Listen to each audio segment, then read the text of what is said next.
welcome back to my channel. I actually just filmed this video, but looking back at it, I did not like the color. So I'm gonna try it again on manual, and the color looks so much better than it did on auto. So here we go. This is just going to be a few things I wish I would have known before I got my box braids. Number one is that I just did not know what I was getting myself into with the itch. Like, the itch is real, guys. The itch is so real.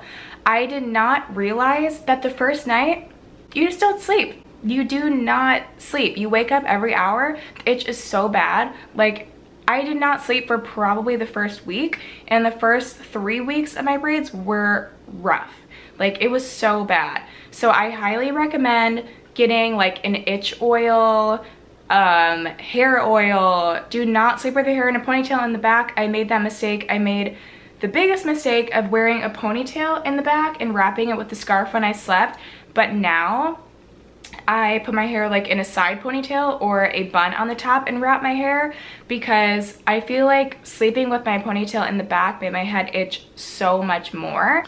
Oh, they were like, oh, just wrap your hair up in a satin scarf or sleep on a satin pillowcase. But that really means nothing. Like, where do you put your hair up to put it under the scarf? Do you put it in the back? No. Do you put it on the side? Maybe. Like, that's what I did. Do you put your hair in a ponytail? Well, I couldn't put my hair in a ponytail for the first like 3 weeks because my braids were just so tight. So yes, do whatever works best for you. Try a side ponytail, try a bun, try different things, but don't put your hair in a ponytail in the back of your head. That was just dumb. Another thing that I could have done to avoid a lot of things like an itching scalp was just to research products to use that stop itching. Like, my sisters were like, oh, use hair oil. I was like, okay, I have oil, but I oiled my scalp. That's great, but they make things for like itchy scalp. So many companies have itching oil to reduce the amount of itch for protective styles like braids, twists, things like that.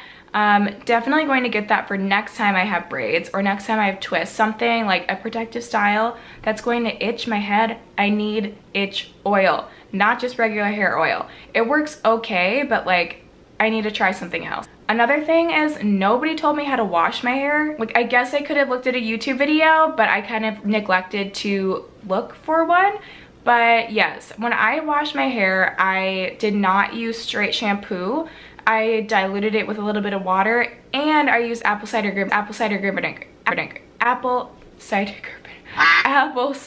vinegar because I had so much buildup. Nobody told me the amount of buildup I was going to get from these braids. It's real. Michael would literally look at me and be like, you have dandruff in your hair. I'm like, I know I have dandruff in my hair. You don't have to tell me. You don't have to make it even more noticeable. I know it's there. Let me wash it out on my own. So I washed my hair after 3.5 weeks of having my 3 weeks of having my braids, and it made a pretty big difference. Like, I had a lot of buildup and dandruff. I naturally get a lot of buildup and dandruff, but I had a lot within this area, like the crown of my head, because of my Eco Styler gel, like laying my edges. It did leave a lot of buildup. So I washed my hair with diluted shampoo and also apple cider vinegar mixed with water, like the rinse. And I put that in a spray bottle and I sprayed it all over my hair and my scalp, like between each braid. I kind of just like massaged it in, and then I would put the shampoo on top, massage that in, and let the water run it out. I will say it didn't get rid of all of my buildup, but it got rid of a good amount of my buildup. So I recommend using apple cider vinegar, a rinse if you are having trouble with buildup. Or if you want to spend the money on it, there's a lot of products that reduce the amount of buildup. There's mousses you can use if you don't want to wash your whole entire head. But yes, there are a lot of alternatives to like washing your full head. So I wish I would have looked into that, because I could have washed my scalp way before 3 weeks. Like, I needed a mousse to wash my scalp maybe after even 2 weeks because it was just so dry. Another thing with washing your hair is you want to condition your hair from the tip, like root to end. You want to condition your actual braids because your hair is under there. Like, moisturize your hair. Don't neglect the hair underneath your braids.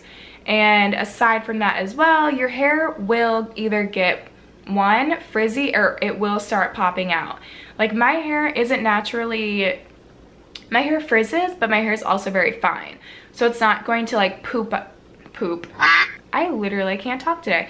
It's not going to poof up at the roots here. Like my hair is still pretty like slayed, you know. It's pretty like laid down and straight here, but my hair is popping out of the braids. If you guys can see, like this one, it's pretty bad. This one, you can see like my hair is starting to pop out everywhere. And that came from washing my hair. So beware if you do wash your hair. Beware if you do wash your hair, your braids will loosen up a little bit and you're either going to get some type of frizz, your hair might start popping through, but there's a lot of videos saying that they wash their hair with no frizz. I feel like that's a lie. Like something's going to happen to your hair when you wash it. Something. I don't know what it is, but something's going to happen. Going back to the beginning of when I got my hair done, my hair was very stiff. Nobody told me that my hair was going to feel like straw after I got it done. I don't know, maybe it was the type of hair that we use. Maybe it was just because like it's the beginning of your hair. I feel like when people get braids in the beginning, they're a little bit more stiff than they are now. Like now they're very loose, easy to put into a ponytail. Like time has healed my scalp and my braids. Just wait a little bit of time, like wait it out. Don't take your braids out after the second week because it's itchy. Don't take your braids out after the second week because they're stiff, because time will change your braids. Just wait, it will, trust me. Another thing is sores on your scalp. And maybe this doesn't happen to everybody, but I definitely was getting sores on my scalp. And I think it's because of a few things. One, because of pulling my hair back. It caused me to like pull on my hair.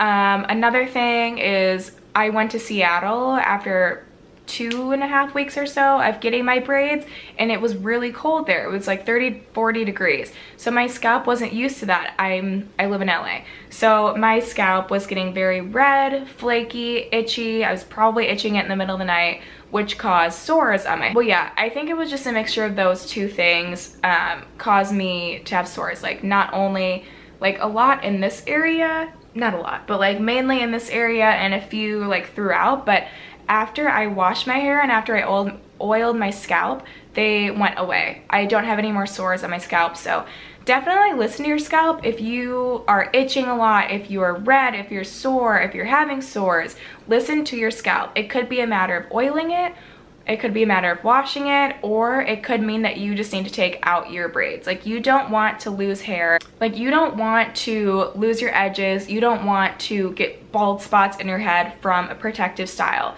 So definitely listen to your scalp, listen to your hair. Like don't neglect the hair under your braids and don't neglect your scalp, because it could be telling you something is wrong and you don't want to reverse things that you're trying to like fix. So yes, hopefully you take these tips into consideration. If not